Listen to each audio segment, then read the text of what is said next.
안녕하세요. 커피앤톡입니다. 오늘도 와주셔서 감사드리고요. 바로 사연 읽어보겠습니다. 안녕하세요. 저는 40대 초반이고 이제 중반을 바라보고 있는 직장인 여자입니다. 제가 결혼하고 나서 엄청난 일을 겪어 이렇게 글을 씁니다. 저희 부부는 지극히 평범한 부부예요.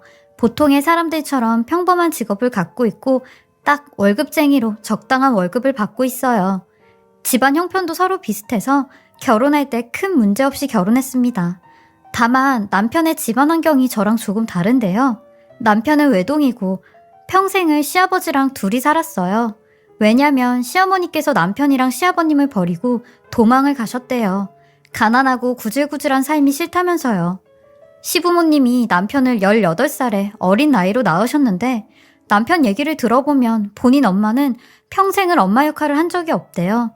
허구한 날 밖에서 사고만 치고 어린 저희 남편이 있는데도 집으로 낯선 아저씨들이 데리고 왔대요. 그러니 시아버님과도 매일같이 싸우신 거죠. 그 전에도 몇 번이나 도망을 가셨다가 돈이 떨어지면 다시 돌아오시고 했었다는데 남편 나이 15살 때 영영 도망을 가셔서 이때까지 안 돌아오셨죠. 시아버님은 시어머니께서 언젠간 돌아오실 거라는 생각으로 이혼도 안 하고 계셨나 봐요. 그리고 등본을 떼보면 시어머니도 재혼을 안 하셨는지 여태 시아버님 밑에 계셨죠. 그러니 저는 아예 시어머니 얼굴을 몰라요. 남편도 본인 엄마 진절머리 난다며 찾을 생각도 안 했고요. 그리고 저는 결혼해서 시아버님과 함께 살았어요. 없는 살림에도 화목하고 행복하긴 했어요. 시아버님이 워낙 정이 많으셔서 잘해주셨거든요. 근데 제가 결혼하고 나서 딱 10년 되었을 때 시아버님께서 폐암에 걸리셨어요. 시아버님께서 선천적으로 폐가 안 좋으셨고 시아버님의 아버지도 폐암으로 돌아가셨기에 그걸 아시고 젊으셨을 때부터 보험을 몇 개나 들어주셨더라고요. 하지만 결국 암에 걸리시게 된 거죠. 폐암은 통증이 없기에 이미 병원을 찾아갔을 땐 손을 쓸 수 없는 상황까지 오게 되었습니다. 시아버님은 집에서 계시다가 나중엔 병원에서 계속 계셨는데 시아버님이 병원 신세를 지시니 저희 부부도 하루하루가 피가 말라갔어요. 그러다 새벽에 병원 연락을 받게 되었는데 시아버님께서 위독하시는 연락이었습니다. 남편도 얼굴이 사색이 되어 몸을 파르르 떠는데 이런 상태로 운전을 하면 큰일 날 것 같아 택시를 불러 곧장 병원으로 향했습니다. 병원에 가면서도 손발이 얼마나 떨리던지 죽겠더라고요. 그렇게 막 가고 있는데 갑자기 남편의 핸드폰이 울려댔고 아닐 거야 하는 마음으로 전화를 받았습니다. 하지만 그 전화는 그토록 듣기 싫었던 시아버님의 사망 소식이었습니다. 폐암이었던 시아버님은 급성 폐렴으로 사망을 하시게 되었고 예기치 못한 폐렴으로 저희는 시아버님의 임종을 지키지 못했어요. 저도 마음이 너무 아픈데 남편은 오죽했을까요? 평생을 둘이서만 서로 의지하면서 살았는데 남편이 정말 많이 힘들어 하더라고요. 감히 제가 그 마음을 헤아릴 수 없었습니다. 그렇게 병원 장례식장에서 시아버님의 장례를 치렀어요. 오전에 빈소를 마련하니 조문객들이 없다가 저녁이 되니 조문객들이 오시기 시작하셨죠. 외동인 저희 남편과 제가 상주였기에 바빴어요. 그렇게 한창 조문객들을 맞이하고 있었는데 갑자기 저희 남편이 어떤 여자분을 보자마자 소리를 지르는 겁니다. 저도 너무 깜짝 놀랐어요. 당신 지금 여기가 어디라고 당신 발로 여길 찾아와? 얼굴에 철면피를 깔아도 유분수지. 우리 아버지 볼 면목이 있다고 여길 찾아와? 당장 나가, 당장 나가라고 하며 그 여자분을 끌어내는데 그 여자분도 얼굴을 곳곳이 세우며 내가 못 올 때 왔어? 상복이나 내놔 하시는데 알고 보니 도망갔었던 남편의 어머니였습니다. 저한텐 시어머니 되시는 분이었죠. 이때 남편의 나이가 45살이었는데 딱 30년 만에 시아버지 장례식장에 나타나신 겁니다. 저도 그때 처음으로 시어머니 얼굴을 본 거예요. 30년 만에 나타났어도 남편은 시어머니의 얼굴을 모를 수가 없었죠. 30년 전이면 남편의 나이 15살인데 본인 엄마 얼굴이 기억이 안 나겠어요? 순간 싸한 침묵이 흘렀고 시끌시끌했던 식당도 조용해졌어요. 저도 눈치만 보고 있었죠. 그러니 시어머니란 사람이 저한테 먼저 말을 걸더라고요. 보아하니 네가 내 며느리겠구나? 나 네 시엠이 되는 사람이다. 어째 결혼한다고 얼굴도 한번 안 비추고 이런 데서 만나야 되는 거냐? 얘 멀뚱멀뚱 서있지 말고 상복을 주던가. 이거 옷을 받던가 뭐라도 좀 해라. 네 신랑은 아주 버릇도 없이 나를 저렇게 노려보는데 내가 지금 못 올 때 왔냐? 남편이 죽었다는데 처가 안 와? 하시며 저한테 소리를 지르셨어요. 그러니 그걸 보는 남편도 가만히 안 있었고 시어머니는 더 가만히 안 있었어요. 보통이 아니시더라고요. 자식 새끼라곤 하나 있는 거. 네 애미를 이렇게 개차반해? 손님들 있는 데서 개망신 한번 줘봐? 니네 사회생활하는데 얼굴 못 들게 해줘? 그 꼴 보기 싫으면 얼른 상복 내놔! 하시는데 결국 제가 남은 상복 하나 드렸어요. 장례식장에서 큰 소리 나는 게 좋은 건 아니잖아요. 시어머니라는 사람 정말 뻔뻔하기 그지없더라고요. 남편이 그동안 어떻게 살아왔는지 제가 시어머니랑 딱 1시간 있으면서 알겠더라고요. 그렇게 시어머니는 3일장 중에 첫째 날 오시고 마지막 날 오셔서 수목장까지 따라가셨습니다. 그렇게 시어머니랑 인연은 끝이라고 생각했는데 저희한테 청천벽력 같은 소리를 하시기 시작했어요.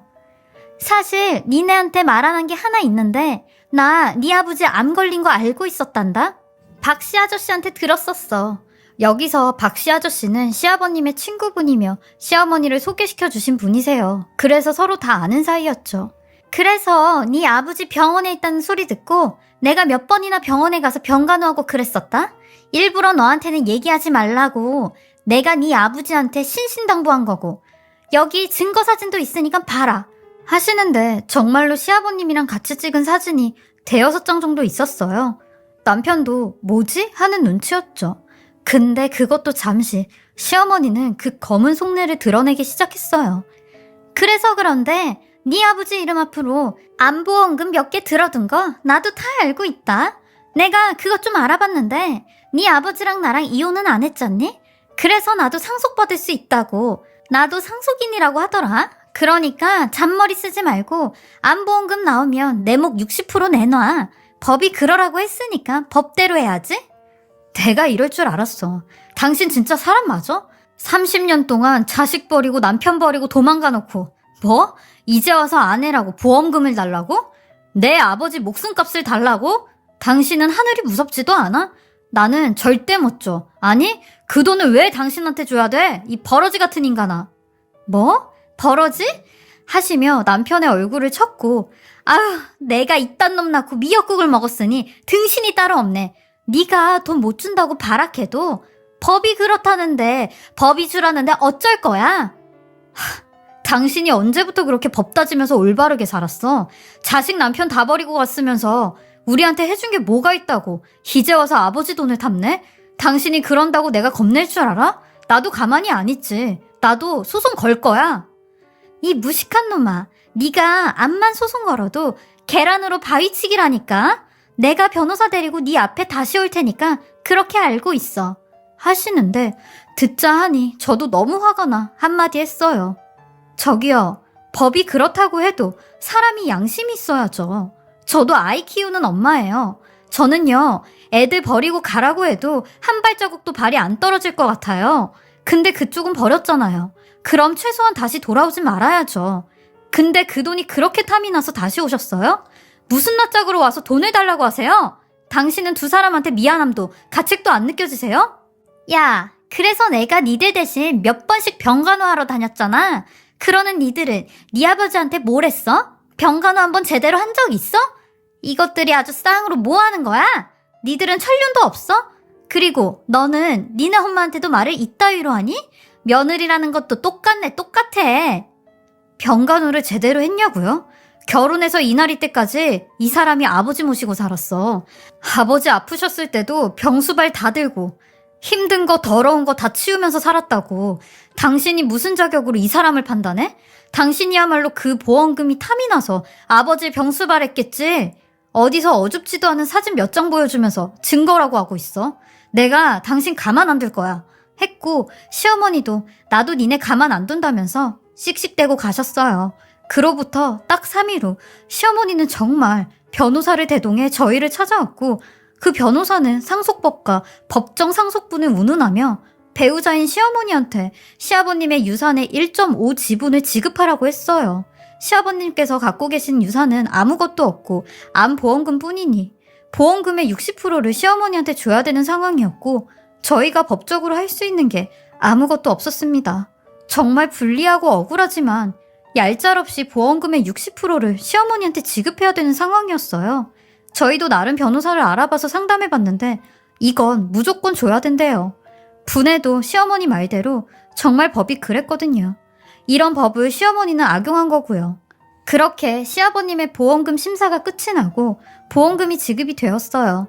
시아버님은 살아생전 물려줄 게 보험금밖에 없다며 저금은 못하셔도 보험금 하나는 열심히 내셨다는데 그 말씀처럼 보험금이 꽤 많이 나왔습니다. 보험회사 직원분은 시아버님 핸드폰으로 관련 서류를 하나 보내겠다고 확인을 해보라고 해서 시아버님의 핸드폰을 열었는데 저희 부부는 시아버님 핸드폰을 보고 정말 깜짝 놀랐습니다. 장례 때문에 정신이 없어 시아버님 핸드폰을 그때 처음 봤었는데 그걸 보고 시아버님이 하늘에서도 저를 돕는다고 생각했어요. 시아버님은 본인 핸드폰에 무수한 증거들을 많이 남기셨고 시어머니랑 했던 통화 녹음부터 문자까지 전부 다 저장을 해두셨더라고요. 그걸 보고 저희는 시아버님 핸드폰을 전부 다 빠짐없이 보았어요. 시어머니는 시아버님의 건강 악화와 보험 얘기를 박씨 아저씨한테 듣고는 아주 계획적으로 시아버님께 접근을 했더라고요. 녹음된 통화 내용엔 여보, 지난 세월 동안 나도 후회 정말 많이 하면서 살았어. 당신이 아프다는 소리 듣고 나도 정신이 들더라고. 당신이 나 때문에 이렇게 아픈 것 같기도 하고 내가 사죄하는 마음으로 이제라도 당신 돌봐줄게 라는 내용부터 여보, 그 당신이 들어둔 보험금 있잖아. 그거 대리인을 나로 돌려주면 내가 그동안 우리 아들한테 못 준 사랑 다 줄게. 그러니까 그거 좀 바꿔주면 안 될까? 하는 얘기까지 있었네요. 저희 시아버지가 내가 머리에 총 맞았냐고 절대 안 된다고 하니 시어머니는 반강제적으로 야, 이 영감아, 당신이 그딴 식으로 나오면 나도 당신 병간호 안 해줄 테니까 그렇게 하라. 그러니까 빨리 내 말대로 하라고 하셨더라고요. 시모는 상속에 대해 억지로 유언을 시킨 겁니다. 그리고 통화뿐만이 아니라 문자도 수십 통을 보내셨더라고요. 하루 빨리 대리인으로 바꾸라고 난리를 치셨는데 저희는 이걸 보자마자 이걸 법적 증거로 삼자고 좋아라 했습니다. 저희가 시어머니 때문에 유산에 대해 이것저것 많이 알아봤었는데 잘하면 상속인의 결격 사유로 충분한 증거가 될 수도 있겠더라고요. 이 증거들로 시어머니께서 상속을 받지 못하게 하자고 했습니다. 그리고 시아버님 메모장에 글을 하나 발견하였는데 시아버님께서 내가 언제 어느 때 갑자기 죽을지 모르니 혹여나 문제가 생기면 이걸 사용해라 라는 글이 있었어요. 시아버님은 이런 일이 일어날 걸 예측하고 계셨고 저희가 신경 쓰는 게 많으니 미리 얘기 못했던 거 미안하다고 하셨죠. 이 얘기를 미리 한다고 했어도 시아버님이 병상에 계시는데 시어머니를 찾아서 시어머니 이혼 소송을 할 수도 없는 노릇이었기에 나름 대비를 하신 것 같아요. 저희는 바로 핸드폰을 들고 상담을 했던 변호사분을 찾아갔고 증거로 사용할 수 있냐고 물어보니 이 정도면 증거로 충분할 수 있다고 너무 다행이라고 하셨어요. 그렇게 저희 시어머니를 상대로 소송을 진행하였고 시어머니는 발악을 하시며 이것들은 내 인생에서 평생 도움이 안 된다고 길길이 날뛰셨어요. 저희 남편도 시어머니한테 당신도 내 인생에서 도움 안 되는 건 매한가지라고 당신은 천벌받아야 마땅하다고 했네요. 소송하면서도 알게 된 게 몇 가지 있었는데 시어머니는 동거를 하는 사람이 있었고 그 사이에 낳은 자식도 하나 있더라고요. 그리고 시아버님 살아계셨을 때 병간호로 왔다고 했던 시어머니는 딱 3번 병원에 왔었어요. 그러고도 저희한테 니들은 한 게 뭐가 있냐고 하는데 이런 사람이 저희 남편의 엄마라는 게 남편이 너무 불쌍하고 안쓰럽더라고요. 길고 긴 법정 싸움이 될 테지만 끝까지 싸워서 시어머니 영영 얼굴도 못 디밀게 하려고요. 저의 긴 이야기 들어주시고 읽어주셔서 감사합니다. 지금까지 사례자분의 글을 읽어보았는데요. 정말 사람이 저럴 수도 있나 하는 생각이 들었습니다. 최소한의 양심도 없는 시어머니네요. 그동안 자식도 버리고 남편도 버렸으면서 돈 나올 곳이 있으니 철면피 깔고 찾아온 게 낯짝도 두껍네요. 저도 읽는 내내 화가 났고 분하더라고요. 꼭 법정 싸움에서 이기셔서 돌아가신 시아버님의 마음을 달래드렸으면 좋겠습니다. 얼마나 원통하셨음 핸드폰 메모장에 그런 글을 남기셨는지 감히 그 마음을 헤아릴 수가 없네요. 마음 굳게 먹으시고 잘 헤쳐나가셨으면 좋겠습니다. 화이팅 하시고 응원하겠습니다. 지금까지 커피앤톡이었습니다. 오늘도 제 채널을 봐주셔서 감사합니다. 저는 다음 영상으로 또 찾아뵙겠습니다.